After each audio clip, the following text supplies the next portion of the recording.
जो हर्ष और चालुक्य शासक पुलकेशिन द्वितीय के बीच युद्ध हुआ तो जानकारी कहाँ से मिलती है? ऐहोल प्रशस्ति से मिलती है। और इसके अलावा जो है किसकी पुस्तक से? ह्वेन-त्सांग की पुस्तक सी यूकी से भी जानकारी मिलती है। और इसी में जो है वर्णन है हर्षवर्धन की कौन सी सेना का उल्लेख है? हर्ष सेना का तो उल्लेख है, लेकिन उसकी कौन सी सेना का उल्लेख नहीं है? रथ सेना का उल्लेख नहीं है। ठीक है। फिर हमने आपको बताया था कि पुलकेशिन द्वितीय ने हर्ष को पराजित करने के बाद कौन सी उपाधि धारण की थी?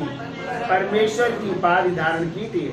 और इस परमेश्वर की उपाधि का उल्लेख जो है पुलकेशिन द्वितीय के किस शिलालेख से मिलता है? तो हैदराबाद ताम्रपत्र शिलालेख से मिलता है। ठीक है, ये भी याद रखिएगा कि उसने जो है कौन सी उपाधि धारण की थी? परमेश्वर की।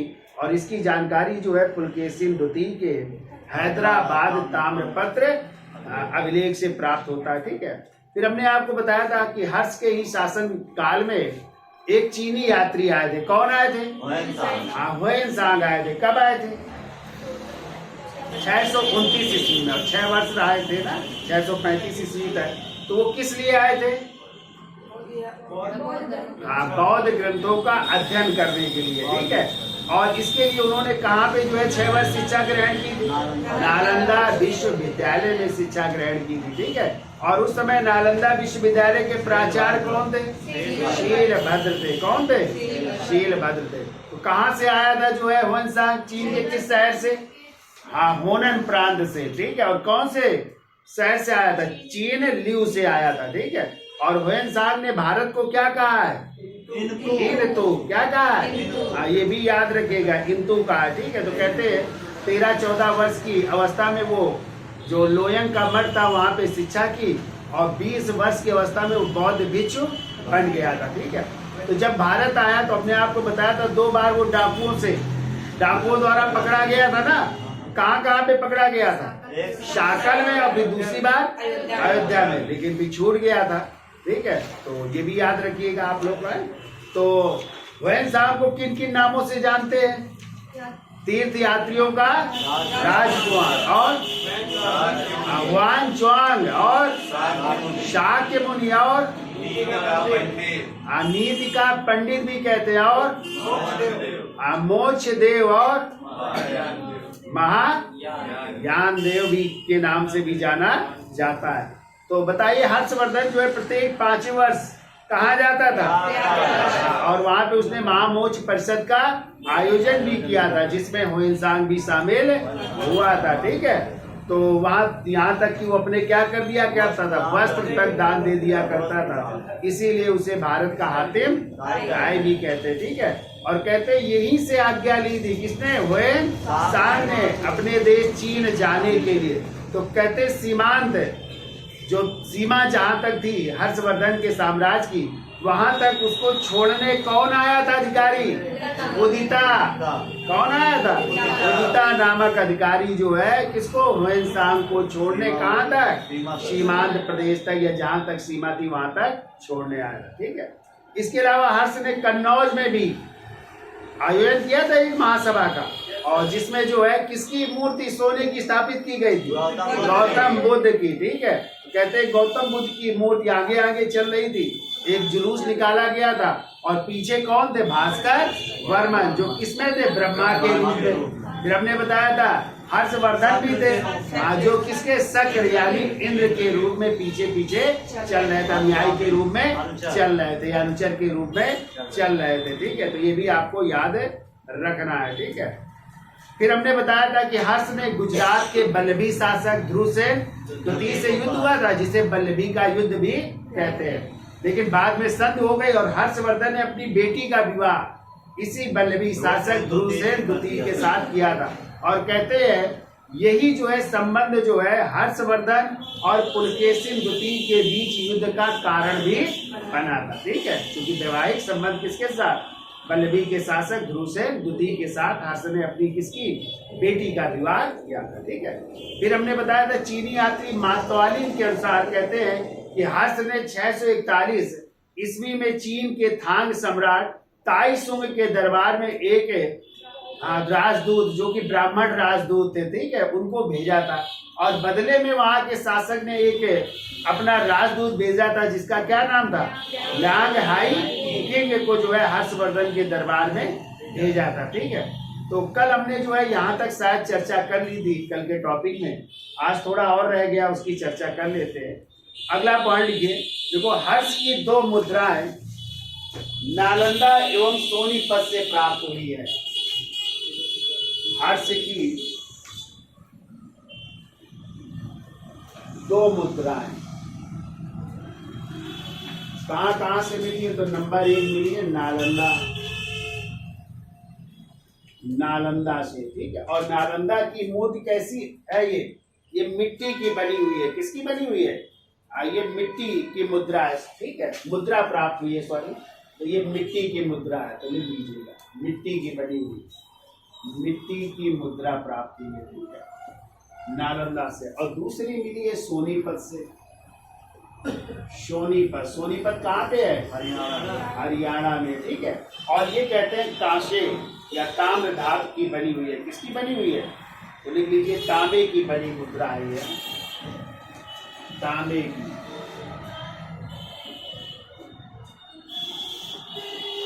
तांबे की मुद्रा प्राप्त हुई है। ठीक है, इसके अलावा जो है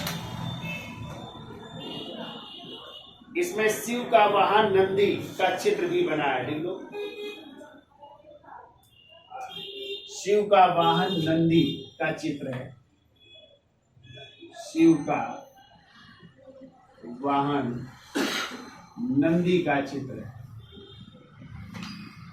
और इसी जो सोनीपत से मुद्रा प्राप्त हुई, इसी में हर्षवर्धन का नाम भी अंकित है। तो अगला पॉइंट लिखिए, देखो इस मुद्रा में श्री हर्ष या हर्षवर्धन नाम लिखा है। इसी में या इसी मुद्रा में श्री हर्ष या हर्षवर्धन नाम लिखा हुआ है। ठीक है, तो इसमें लिखा हुआ है इस मुद्रा में। अगला पॉइंट को देखो, हर्ष को महेश्वर, परम महेश्वर हर्ष को इसी मुद्रा में लिख लो, हर्ष को महेश्वर कामा परम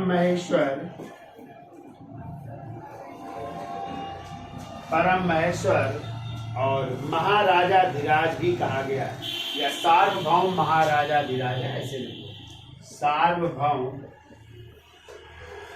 महाराजा धीराज भी कहा गया है, महाराजा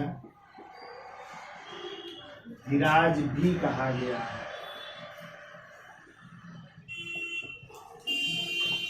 सार्वभौम महाराजा धीराज भी कहा गया है। ठीक है, भिटौरा फैजाबाद उत्तर प्रदेश एक स्थान है, भिटौरा।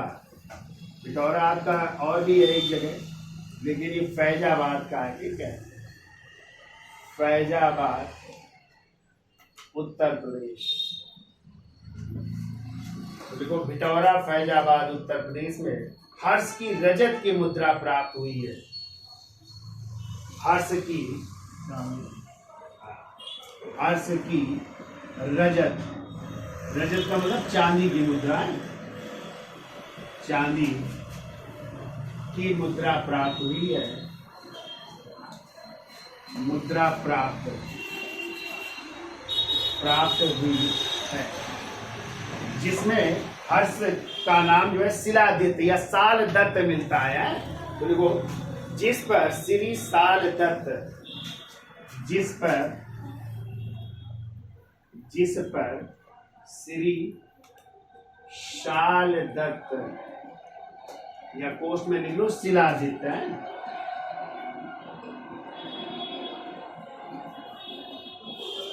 साल दत्त या शिलादित्य नाम मिलता है, या शिलादित्य का अंकन। ठीक है, फिर देखो फर्रुखाबाद से, फर्रुखाबाद गए हो, फर्रुखाबाद भी उत्तर प्रदेश में है। ठीक है, फर्रुखाबाद उत्तर प्रदेश। से हर्ष की स्वर्ण मुद्रा प्राप्त हुई है। ठीक है, हर्ष की स्वर्ण मुद्रा प्राप्त हुई है। हर्ष की स्वर्ण मुद्रा प्राप्त हुई है, जिसमें हर्ष की उपाधि परम भट्टारक अंकित है। ठीक है, परम भट्टारक ये उपाधि अंकित है। ठीक है, तो फर्रुखाबाद उत्तर प्रदेश से हर्ष की स्वर्ण मुद्रा प्राप्त हुई है, जिस पर परम भट्टारक महाराजा धीराज श्री हर्षदेव है, ऐसा लिख लो, परम भट्टारक महाराजा धीराज, महाराजा धीराज श्री हर्षदेव, श्री हर्षदेव, तो ये उपाधि अंकित है। प्लस और लिखिए, हर्ष की उपाधि अंकित है तथा नंदी पर आसीन शिव पार्वती का अंकन है, तथा नंदी पर आसीन शिव पार्वती, या कह सकते उमा महेश्वर है, उमा महेश्वर अंकित है। देखो, नंदी पर आसीन शिव पार्वती या उमा महेश्वर का अंकन हुआ है। ठीक है, फिर लिखिए अगला पॉइंट। देखो, हर्ष का टीला एक मिला है, यदि आ जाए हर्ष का टीला कहाँ से मिला है, तो देखो हर्ष का टीला थानेश्वर, और थानेश्वर कहाँ पे था, हरियाणा है, तो थानेश्वर हरियाणा से प्राप्त हुआ। देखो, हर्ष का टीला थानेश्वर हरियाणा से प्राप्त हुआ है, थानेश्वर से प्राप्त हुआ। फिर ये अंतिम पॉइंट लिख लो, हर्ष हमने बताया था साहित्यकार सम्राट था ना, तो देखो हर्ष साहित्यकार सम्राट, साहित्यकार सम्राट, बढ़िया सुलेखक, बढ़िया सुलेखक और बांसुरी वादक भी था। ठीक है, बांसुरी वादक आ सकता है कि कौन सा शासक बांसुरी वादक था। जैसे आप लोग आगे पढ़ोगे तो नगाड़ा वादक कौन है, आगे बात। ठीक है, और ऐसे पूछा जाता है एक पखावज वादक, तो आदिल शाह सूर, वो भी जो है ना, तो सूरवंश का शासक था, पखावज बजा दिया करता था, ये भी आपको पढ़ना है आगे। ठीक है, तो क्या लिखा, बढ़िया सुलेखक और एवं बेहतरीन बांसुरी वादक था। ठीक है, बेहतरीन बांसुरी वादक। देखिए इसका स्क्रीनशॉट ले लो, आगे चलते हैं।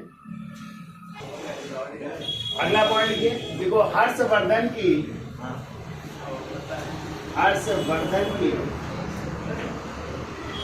647 ईस्वी में 647 ईस्वी में मृत्यु हो गई। 647 ईस्वी में मृत्यु हो गई, और उसका कोई उत्तराधिकारी ना होने के कारण, और उसका कोई उत्तराधिकारी ना होने के कारण अर्जुन नामक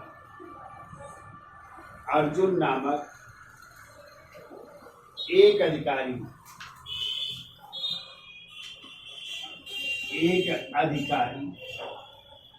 शासक बना।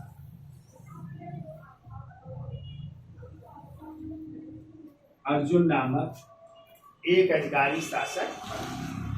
ठीक है, फिर हमने आपको बताया था कल भी कि अर्जुन के बाद फिर जो है यहाँ पे शासक बने थे कौन, उनका नाम देखिए ध्यान, यशो वर्मन बने थे। ठीक है, और वो काफी समय तक शासक रहे। फिर इसके बाद जो है यहाँ पर आयुध वंश आएगा, और आयुध वंश के संस्थापक थे ब्रजायुध, और ब्रजायुध के बाद उनके दो बेटे थे, चक्रायुध और इंद्रायुध। और उन्हीं के बीच गद्दी को लेकर के क्या होगा, संघर्ष होगा। और इसी का फायदा उठाएंगी 3 शक्तियां, जो गुजरात के गुर्जर प्रतिहार, बंगाल के पाल और दक्षिण भारत के राष्ट्रकूट होंगे, ठीक है। और इसी को कहते हैं त्रिकोणात्मक संघर्ष। किसके लिए? कन्नौज की गद्दी को प्राप्त करने के लिए। अंत में किसकी विजय होगी? गुजरात की गुर्जर।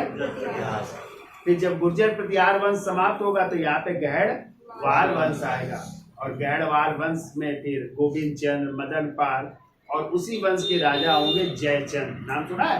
और इसी जयचंद को 1194 में चंदावर के युद्ध में कौन पराजित करेगा? गौरी पराजित करेगा, और कन्नौज के बोरी का अधिकार हो जाएगा, ठीक है।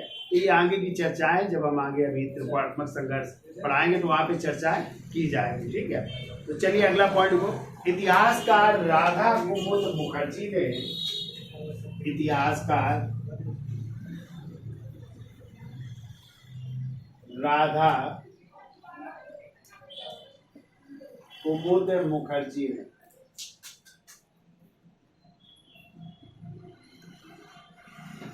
देखो, इतिहासकार राधा कुमुद मुखर्जी ने लिखा है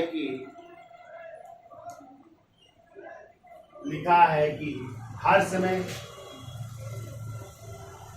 समय अशोक और समुद्रगुप्त के गुण थे।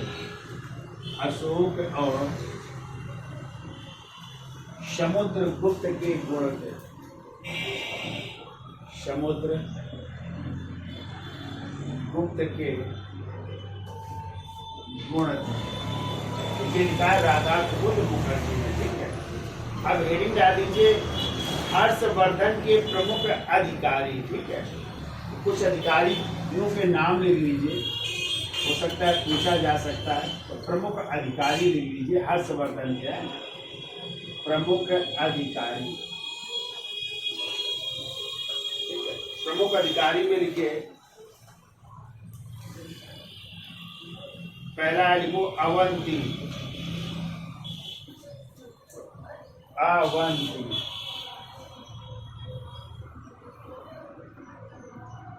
और ये थे महासंधि विग्रह। महासंधि विग्रह, और महासंधि विग्रह कहते थे युद्ध एवं शांति के मंत्री थे, ठीक है। युद्ध एवं शांति के मंत्री,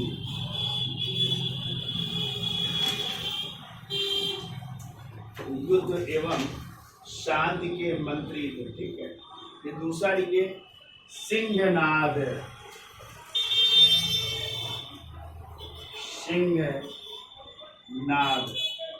और सिंहनाद थे महाबलाधिकृत,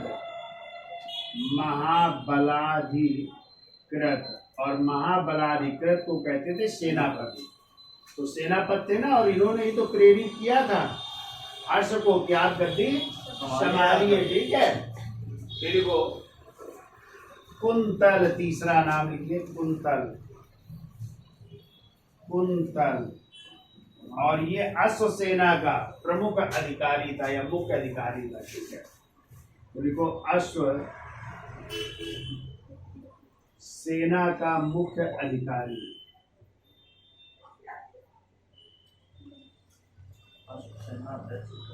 अश्वसेना का मुख्य अधिकारी। फिर वो सर्वगत,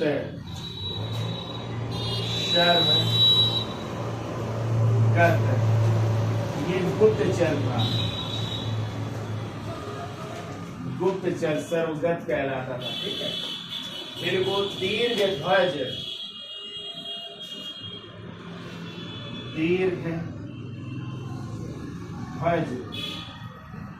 ये संदेश वाहक थे, यानी जो संदेश पहुंचाते थे, संदेश वाहक थे, ठीक है। तो फिर को भंडी,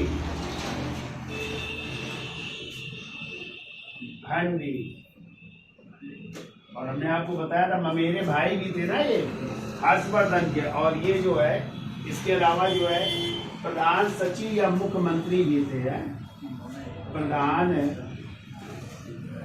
सचिव या मुख्यमंत्री भी थे,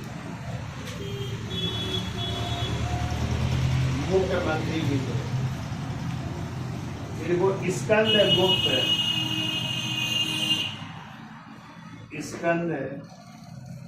गुप्त, ये गज सेना का या हाथियों की सेना का प्रमुख था, गज सेना का प्रमुख था, गज सेना का प्रमुख। लिखिए माधव गुप्त, पीछे हमने आपको पढ़ाया था माधव गुप्त।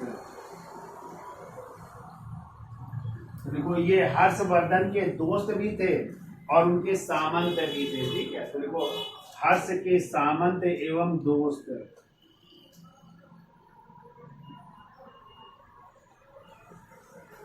हर्ष के सामंत एवं दोस्त भी थे, ठीक है।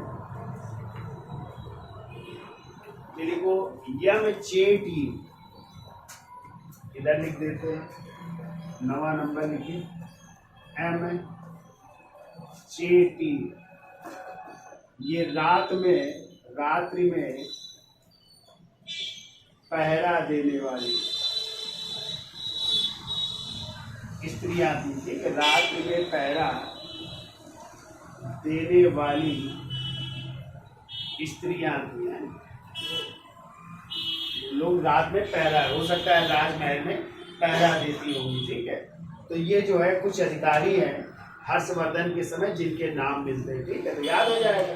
अवंती कौन थे? महासंधि विग्रह यानी युद्ध एवं शांति के मंत्री सिंहनाथ, महाबला विजय या सेनापति कुंतल, अश्वसेना का मुख्य अधिकारी, सर्वगत गुप्तचर दीर्घध्वज, संदेशवाहक भंडी, प्रधान सचिव या मुख्यमंत्री, स्कंद गुप्त गज सेना का प्रमुख, माधव गुप्त हर्ष के सामंत एवं दोस्त, और यमचेटी रात्रि में पहरा देने वाली स्त्रियां, ठीक है।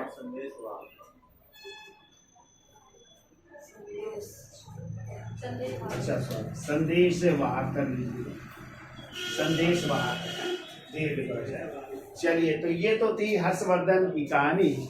अब जो है बाण भट्ट की पुस्तक हर्षचरित की चर्चा कर लेते हैं, जो 8 अध्यायों में है, ठीक है। तो किस अध्याय में क्या क्या उल्लेख है तो 60 चर्चा कर लेते हैं। तो आपको पता है बाण भट्ट का जन्म कहाँ हुआ था, ठीक है। पिता क्या नाम था, कैसा उनका जीवन था, यायावार जीवन था, कैसा वो सब उन्होंने जो है हर लोगों से जो है उसका सामना हुआ, ठीक है। जुआड़ियों से भी, शराबियों से भी, सब से जो है उनका सामना हुआ, और कैसे हर्ष से मुलाकात हुई, और फिर जो है इन्होंने किताब लिखी, कौन सी?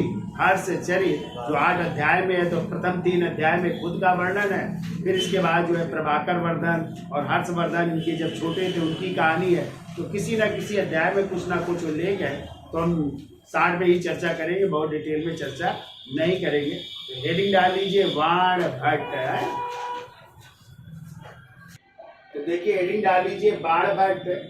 तो लिखिए बाण भट्ट का जन्म कहाँ पे हुआ था। तो लिखिए पहला पॉइंट है जन्म। तो जन्म हुआ था कान्यकुब्ज, यानी कन्नौज में ही आए, कान्यकुब्ज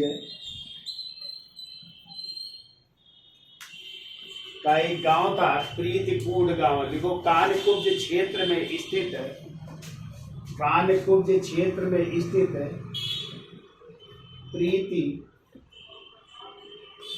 गांव में हुआ था, प्रीतिकूट गांव में हुआ था।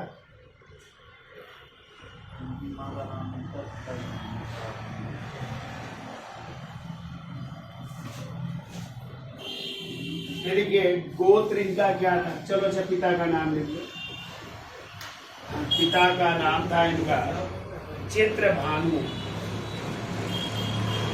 चित्रभानु।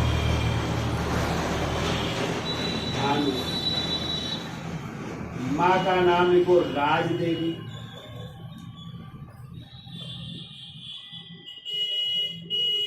माँ का नाम लिखिए राजदेवी। गुरु लिखो हर्षु, गुरु का नाम था हर्षु, ठीक है, गुरु थे। पुत्र का नाम लिखो भूषण भट्ट,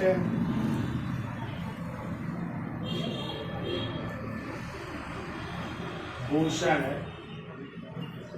भट्ट या इन्हीं का दूसरा नाम मिलता है पुलिंद भट्ट या पुलिंद भट्ट, पुलिंद भट्ट भी मिलता है। ठीक है। और कहते हैं इन्होंने जो आपकी कादम्बरी है का 2/3 भाग इन्होंने लिखा है। तो लिख लीजिए, बाणभट्ट की है ना कादम्बरी, तो लिख लो कादम्बरी का 2/3 भाग लिखा, मतलब आधे से ज्यादा तो इन्होंने ही लिखा, 2/3 भाग लिखा, 2/3 भाग लिखा। फिर लिख लो इनका गोत्र क्या था, तो गोत्र लिखो भार्गव ब्राह्मणों,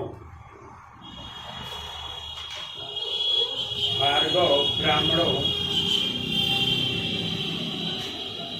ऐसे लिखो भार्गव ब्राह्मण की वात्सायन शाखा,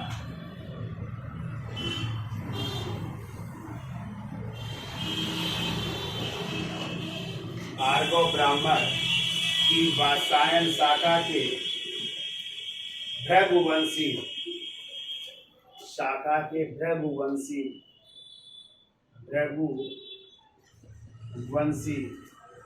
गोत्र था। ठीक है। पुस्तकें लिखिए हर्षचरित कादम्बरी, पुस्तकें लिखिए इनकी, पहली है हर्षचरित, दूसरी लिखिए कादम्बरी,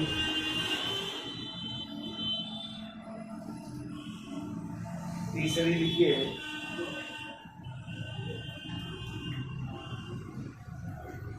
चंडी शतक पार्वती परिणय, चंडी शतक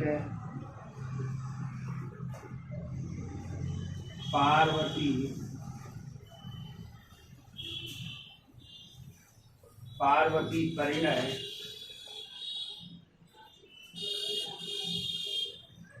और मुक्ता डी तक का है, 5वीं लिख लो,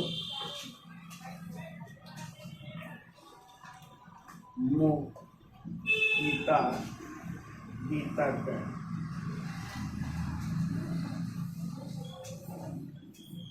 तो मुक्ता है डी तक,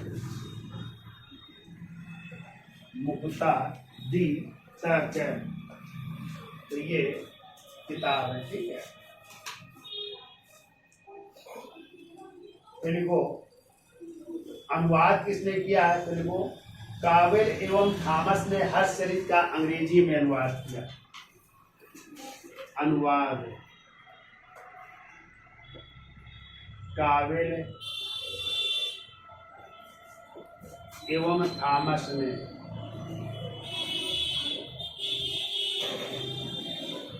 ने हर्षचरित का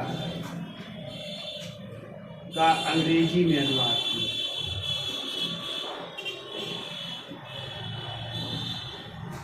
अंग्रेजी में अनुवाद किया। ठीक है। टीकाकार लिख लो शंकर टीकाकार,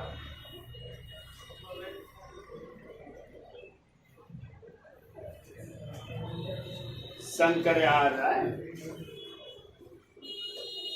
ये जो है लिख लो हर्षचरित के टीकाकार, हर्षचरित के टीकाकार, हर्षचरित के टीकाकार शंकराचार्य। फिर लिखो विशेष में लिख लीजिए, विशेष बात क्या है,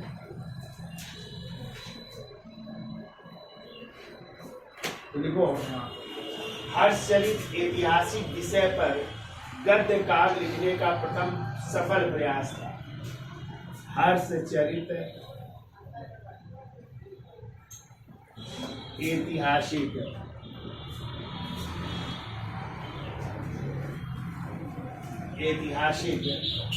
विषय पर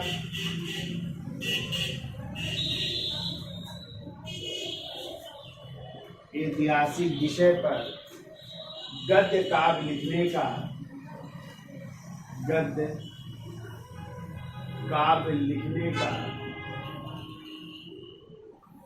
प्रथम प्रयास था। दूसरी विशेष बातें क्या है? तो देखो हर्ष चरित भारत में उपलब्ध प्राचीनतम जीवन चरित है। हर्ष चरित भारत में उपलब्ध प्राचीनतम जीवन चरित्र है। प्राचीनतम जीवन चरित्र। अब देखिए इसमें क्या क्या वर्णन है, इसका स्क्रीन शॉट ले लो फिर आगे चलते हैं। तो पिता का नाम चित्रभानु, माँ का नाम राजदेवी, गुरु भृचु, पुत्र भूषण भट्ट या पुलिंद भट्ट जिन्होंने कादम्बरी का 2/3 भाग लिखा है। गोत्र भाद्रव, गोत्र की वात्सायन शाखा में रघुवंशी गोत्र के थे। पुस्तकें हर्षचरित, कादम्बरी, चंडी शतक, पार्वती परिणय और मुक्तादितर। इसका हर्षचरित का अंग्रेजी में अनुवाद किया कावल एवं थॉमस ने, जबकि हर्षचरित के टीकाकार है शंकर। विशेष बातें क्या है हर्षचरित में? तो ये ऐतिहासिक विषय पर गद्य काव्य लिखने का प्रथम प्रयास था और ये भारत में उपलब्ध प्राचीनतम जीवन चरित्र भी है। ठीक है, चलिए लिखिए अगला पॉइंट। देखो बाण भट्ट का सहचर्य। बाण भट्ट का सहचर्य। सहचर्य का मतलब सहचर्य का मतलब क्या हुआ? किसके किसके साथ समय गुजारा है, किसके साथ साथ रहे वो। तो देखो सहचर्य कवि, दार्शनिक, संत। कवि कामा दार्शनिक, कामा संत, कामा जुआड़ी, जुआड़ियों के साथ भी रहे हैं। जुआड़ी कामा नृतक, जुआड़ी नर्तकी, कामा सुनार, नर्तकी, कामा सोनार। ठीक है, तो नर्तकी, सोनार आदि सभी प्रकार के लोगों के साथ रहे। आदि सभी प्रकार के लोगों के साथ रहे। लोगों के साथ रहे। ठीक है,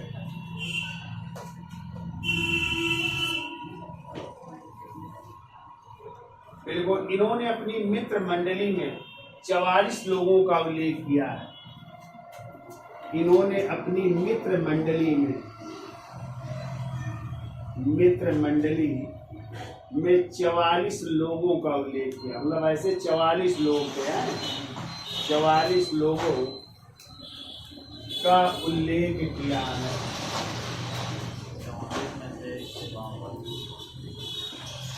ये सब मित्र थे, 44 लोगों का उल्लेख किया। ठीक है, यानी कैसा जीवन था? तो लिख लो आवारा,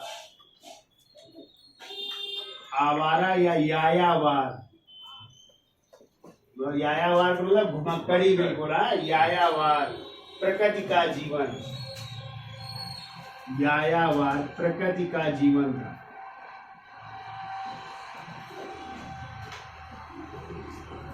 यायावार प्रकृति का जीवन। ठीक है, देखो बाण भट्ट शैव धर्म का अनुयायी था।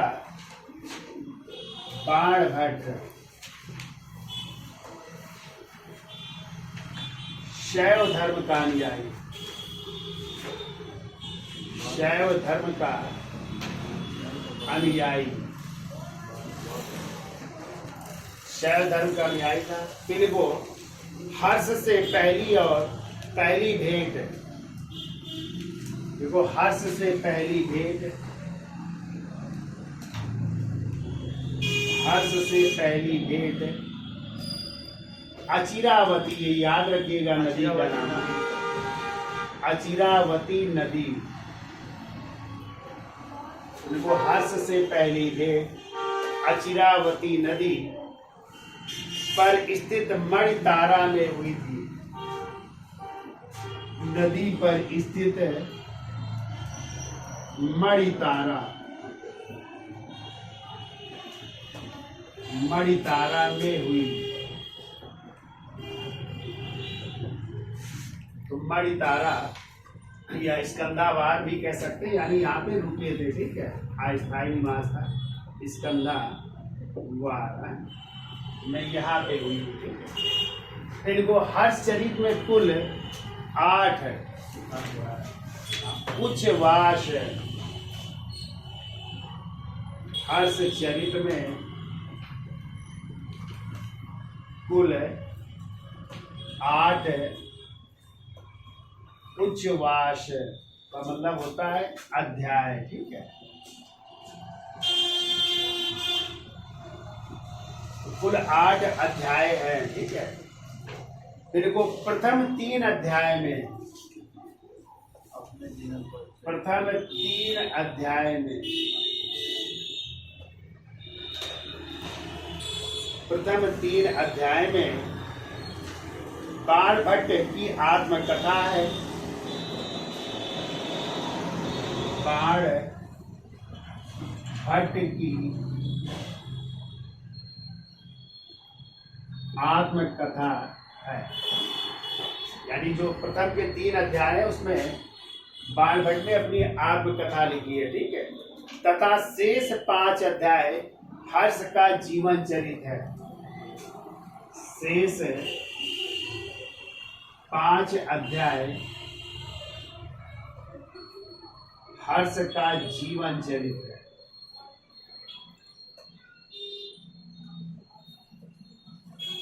हर्ष का जीवन चरित है, ठीक है। तो क्या क्या है, किस अध्याय में क्या क्या कहानी है, तो देखो चौथे अध्याय में प्रभाकर वर्धन का उल्लेख है। चौथे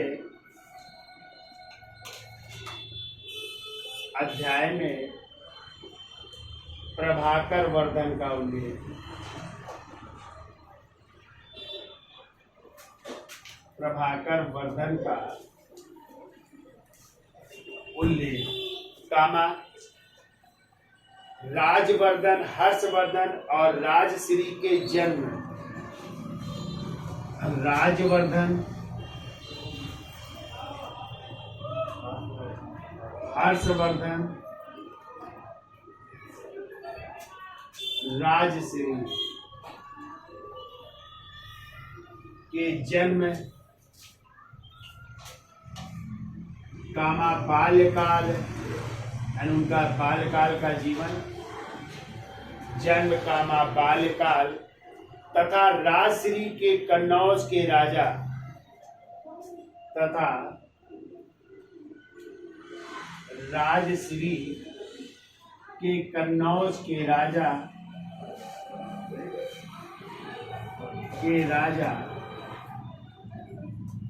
ग्रह वर्मा से विवाह। ग्रह वर्मा के साथ हुआ था ना विवाह, तो विवाह का उल्लेख है, ठीक है, विवाह का उल्लेख। फिर को 5वें अध्याय में राज्य के उत्तर पश्चिमी सीमाओं पर, 5वें अध्याय में 5वें अध्याय में राज्य की उत्तर पश्चिम सीमाओं पर, उत्तर पश्चिम सीमाओं पर प्रभाकर वर्धन के समय, प्रभाकर वर्धन के समय पूर्ण जातियों के, हूणों के उपद्रव का उल्लेख है। हूणों के उपद्रव का उल्लेख, यानी हूणों ने आक्रमण किया था ना, तो हूणों के उपद्रव का उल्लेख है। ठीक है, तो कहते हैं जिसे दबाने के लिए राजवर्धन को भेजा गया, फिर जो है उन्हीं के साथ जो है कहते 4 वर्ष छोटा था कौन, हर्षवर्धन, वो भी चल पड़ता है। लेकिन तभी जो है पिता के बीमार होने की सूचना मिली तो हर्षवर्धन तो वापस आ जाता है।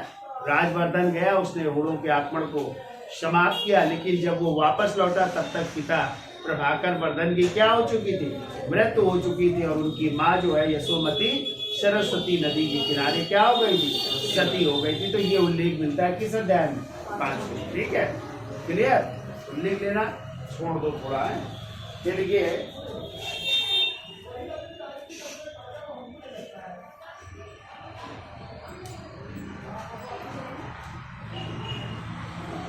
इनको छठे अध्याय में, अब लिख लो छठे अध्याय में,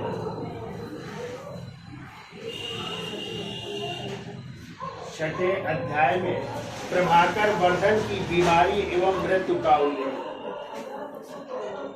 प्रभाकर, छोड़ देना तो हम दिखा देंगे। प्रभाकर वर्धन की बीमारी एवं मृत्यु का उल्लेख।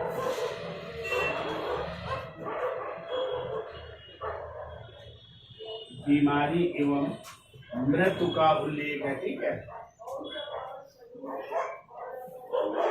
देखो, राजवर्धन द्वारा भिक्षु जीवन अपनाने की इच्छा।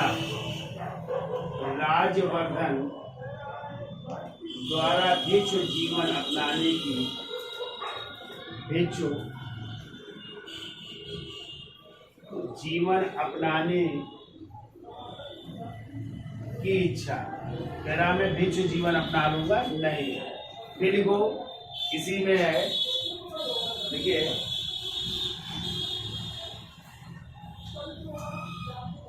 गृहवर्मा एवं राजवर्धन की हत्या।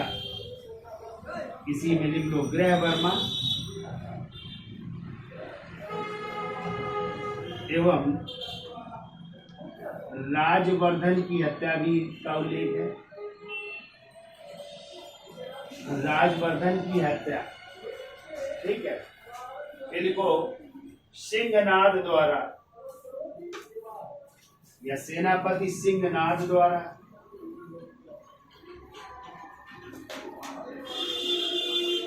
सेनापति सिंहनाद द्वारा या सिंहनाद के कहने पर, ऐसा नहीं, सिंहनाद के कहने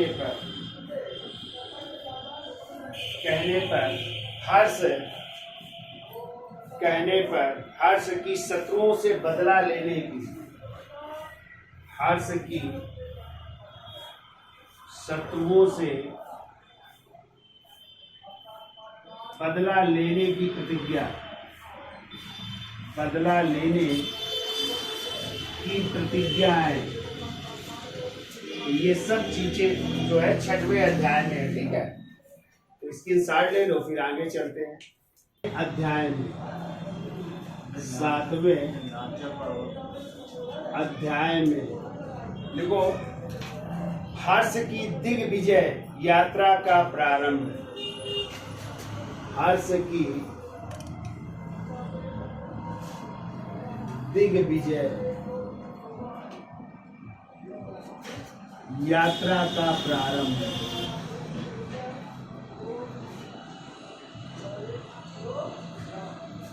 दिग्विजय यात्रा का प्रारंभ। ठीक है, देखो, तथा प्राग ज्योतिष के राजा, तथा प्राग ज्योतिष, और प्राग ज्योतिष किसका नाम था भैया, हाँ, प्राग ज्योतिष का इनाम कामरूप, और कामरूप का इनाम आश्रम। ये याद रखिएगा, कई बार आया है कि प्राग ज्योतिष किसका नाम था या कामरूप किसका नाम था, तो क्या बताएंगे, आश्रम।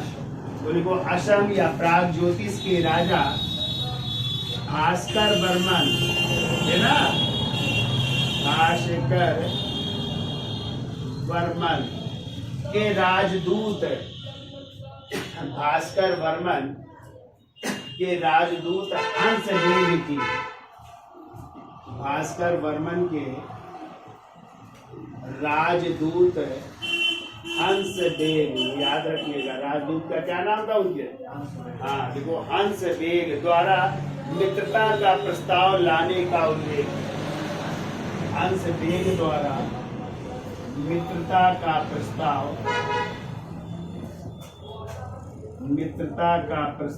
लाने का उल्लेख,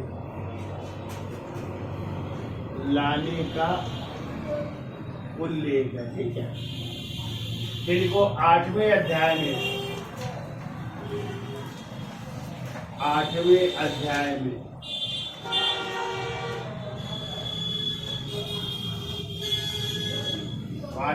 लिखो, राजश्री की खोज एवं प्राप्ति का उल्लेख। राजश्री की खोज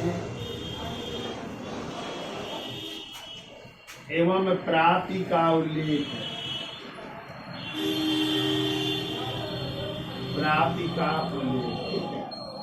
और अभी क्वेश्चन आया था टीजीटी में कि किस अध्याय में जो है विंध्याचल की जनजातियों का उल्लेख किया गया है, तो क्या मारेंगे 8वां अध्याय। क्यों?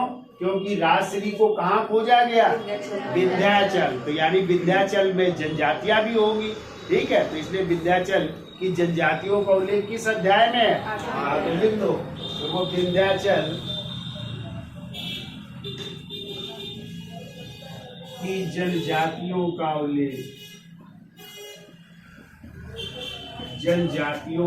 उल्लेख भी किस अध्याय में, 8वें अध्याय में, ये भी याद रखिएगा, क्योंकि राजश्री को विंध्याचल के ही जंगलों से बचाया गया था, ठीक है, तो इसलिए उल्लेख जो है उसी में मिलता है, ये आपको याद रखने हैं, ठीक है।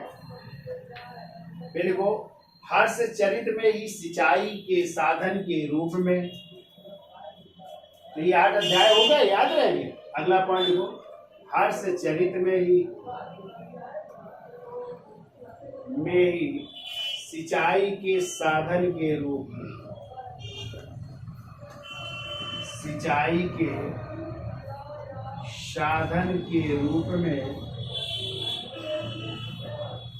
देखो, घंटी यंत्र, तुला यंत्र,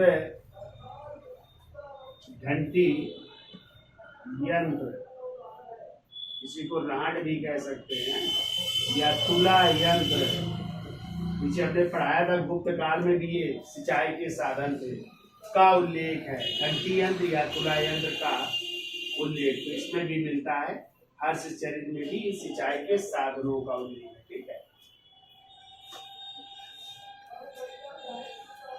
देखो, हर्ष चरित्र में हर्ष को, देखो हर्ष चरित्र में और भी हर्ष के नाम है, हर्ष चरित्र में हर्ष को और क्या क्या कहा गया है, तो लिखिए, हर्ष को कहा गया है सर्वदीप भुज,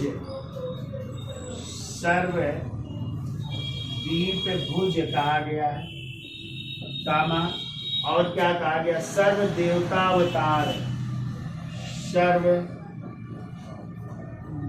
अवतार भी कहा गया है, और क्या कहा गया है, यानी इसका मतलब होता है सभी देवताओं का सम्मिलित अवतार है, सभी देवताओं का सम्मिलित अवतार, सम्मिलित अवतार कहा गया है, ठीक है। ये जो है पुरुषोत्तम भी कहा गया है, पुरुषोत्तम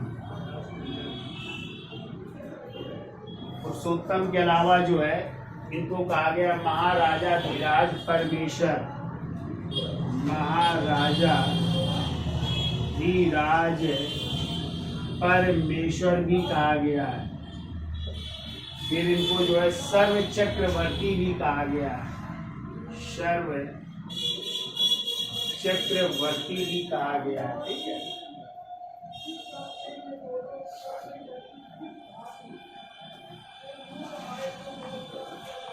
इनको सकल राज चक्र चूड़ामणि भी कहा गया है, सकल राज चक्र चूड़ामणि, चक्र चूड़ामणि भी कहा गया है। और इसका अर्थ होता है इनको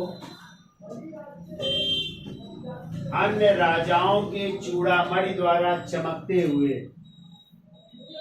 अन्य राजाओं के चूड़ामणि द्वारा चमकते हुए, चूड़ामणि द्वारा चमकते हुए, चमकते हुए नखों वाला बताया गया है।